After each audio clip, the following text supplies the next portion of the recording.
내가 뚫어야 될 지점에 이 센터핀을 정확히 맞춰서 처음에 자리를 잘 잡아줘야 돼요.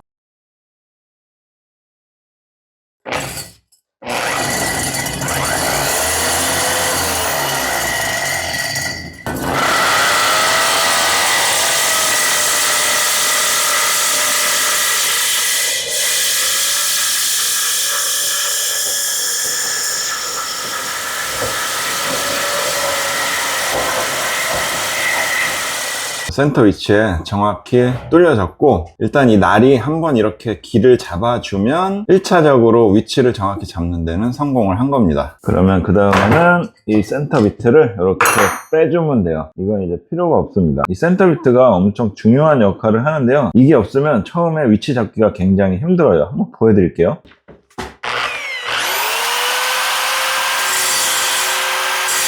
이렇게 구심점이 없다 보니까 중심을 잡기가 힘들고 정확한 위치를 잡지 못하면서 계속 주변을 맴도는 거거든요. 전문가들 하시는 거 보면 각도를 살짝 기운 다음에 한 부분을 먼저 길을 내주고 서서히 밑으로 내리면서 위치를 잡는 방법으로 작업을 하시더라고요.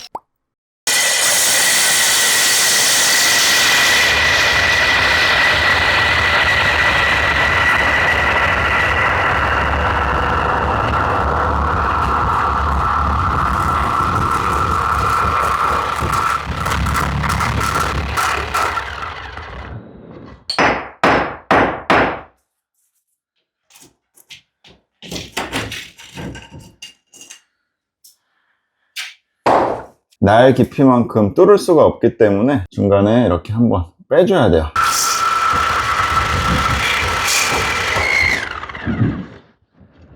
다 뚫으면 이 코어 드릴에 이런 잔여물이 끼게 되는데 이걸 한번 이렇게 빼주시면 됩니다. 콤파스로 딱 그린 것처럼 정말 동그랗게 뚫었습니다. 원래 이렇게 뚫는 거 아니냐고요? 이 코어 드릴이 없으면 이렇게 뚫기가 쉽지가 않아요. 기존 구멍을 메꿔줘야 되는데요, 일단 우레탄 폼으로 어느 정도 충진을 해 놓고요, 바깥 부분에 벽돌 같은 거를 좀 채워 넣은 다음에 바우어 시멘트로 1차적으로 미장을 해줬어요. 바우어 시멘트는 시멘트라서 마르면서 균열이 생기거든요. 그래서 그 다음날 탄성 퍼티로 2차적으로 다시 한번 퍼티 작업을 해줬습니다. 이렇게 해서 막아 놓으면 짱짱하죠. 이런 블록은 정말 쉽게 뚫리는데요, 이게 콘크리트로 되어 있는 벽은 정말 뚫기가 쉽지가 않습니다. 이 건식 코어 드릴이 이게 회전력이 엄청 센 거예요. 그리고 힘도 세기 때문에 콘크리트 같은 거 뚫다가 킥백이라고 하는데, 모재와 이 날이 끼면서 회전력 때문에 몸체만 회전을 하는 현상이거든요. 이게 굉장히 위험합니다. 엄청 위험해요. 저도 이 코어 드릴 처음에 좀 쉽게 생각했다가 그런 거 한두 번 당하고 나니까 진짜 이게 보통 일이 아니더라고요, 이게. 지금 제가 하고 있는 작업은 주방 후드에 이 덕트 배관을 새로 빼기 위해서 작업을 하고 있는 거고요. 기존 배관 위치는 너무 낮았어요. 그리고 이 위치 자체도 새롭게 구성할 주방에 맞지 않기 때문에 위치를 조절하고 코어 드릴을 이용해서 천공 작업을 새로 한 상태입니다. 주방이라는 게 안 믿겨질 정도로 벽이 좀 깔끔하죠. 원래는 여기 타일이 다 붙어 있었는데요, 이 타일도 파괴 해머를 이용해서 다 철거를 해줬어요. 철거하고 나서는 이 미장밥이라고 하는데 그런 것들이 덕지덕지 붙어 있게 되거든요. 이거는 뗄래야 뗄 수도 없을 정도로 좀 난잡하고 짜증나게 붙어 있는 그런 미장밥들인데, 요거는 그라인더를 이용해서 집중기를 연결해서 깔끔하게 싹 갈아준 상태예요. 이제 구멍을 뚫어놨으니까 실질적으로 덕트 배관을 연결을 한번 해보겠습니다. 안쪽으로도 어느 정도 빠져줘야 되는데요, 이게 또 많이 빠지게 되면 후드가 이쪽으로 달리게 되면 이 배관이 이렇게 꺾여가지고 배기 효율이 더 안 나올 수가 있거든요. 좀 머리를 좀 잘 써야 되겠더라고요. 그래서 한 10cm 정도만 빼는 게 좋을 것 같습니다.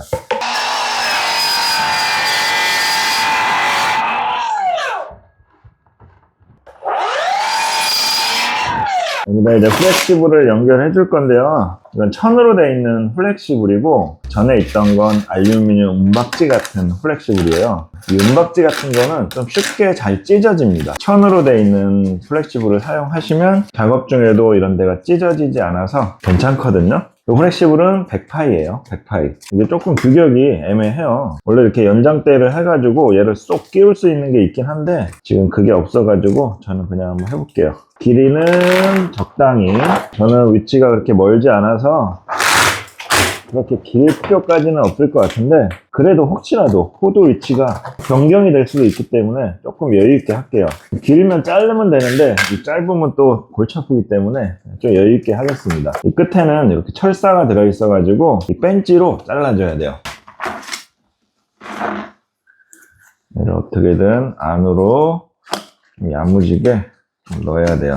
이것도 나중에 빠질 수 있으니까 이 테이프로 좀 감아줘야 돼요. 테이프는 이 은박 테이프를 사용하면 좋습니다. 이게 짱짱하기도 하고 또 흐물흐물하기도 하고 열에도 강하고 햇빛에도 강하기 때문에 이런 배관 작업할 때는 이 은박 테이프를 많이 사용하시더라고요. 이게 빠지지 않게 잘 야무지게 좀 해줘야 돼요.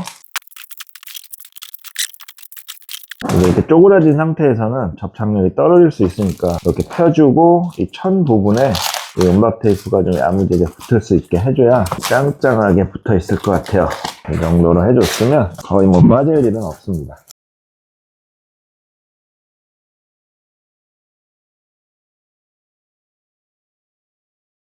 상태에서 얘가 움직이지 않게 고정을 좀 해줘야 되는데 쐐기 같은 걸 이용해서 임시적으로 고정을 좀 해줄게요. 아까 제가 이 파이프 너무 길게 안 자른 거 이해되시죠? 예를 들어 파이프가 이렇게 길게 오게 되면 후드가 이 밑에 달렸을 때 이렇게 꺾이게 될 거잖아요. 이 배관이 과도하게 꺾이면 이 배기 효율이 또 떨어지기 때문에 최대한 이렇게 자연스러운 모양으로 이렇게 해서 나갈 수 있게 이 정도로 지금 설정을 한 거예요. 이게 좀 옆에 달리게 되면 좀 안 꺾이고 좀 완만하게 할 수는 있는데 여기는 지금 천장형 후드가 달릴 거예요. 그래서 모양이 한 이 정도 될 것 같습니다. 딱 좋죠. 유산균이 들어와도 장까지 살아서 갈 수 있을 정도로 완만한 곡선으로 배관 모양이 예쁘게 나올 것 같아요.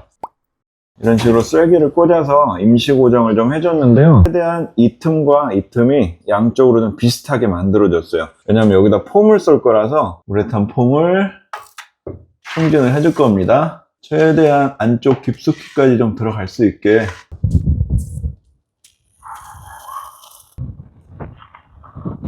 여기는 폼이 굳기 전에 이렇게 좀 만져가지고 밀봉을 좀 시켜줄게요. 이게 단열보다는 방수가 좀 더 중요한 부분이라서 실리콘을 싸줘야 돼요.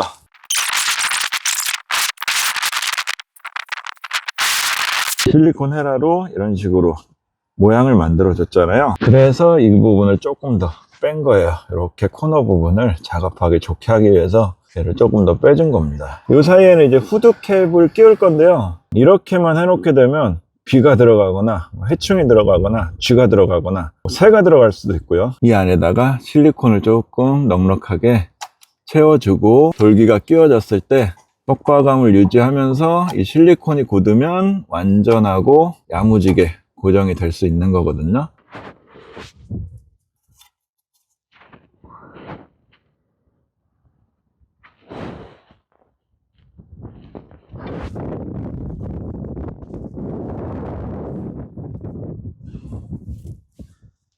지금 장착이 됐습니다.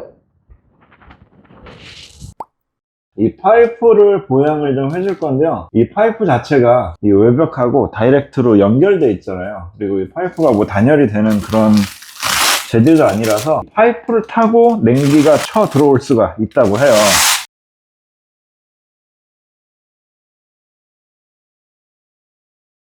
한 번 더 감아줘야 돼요.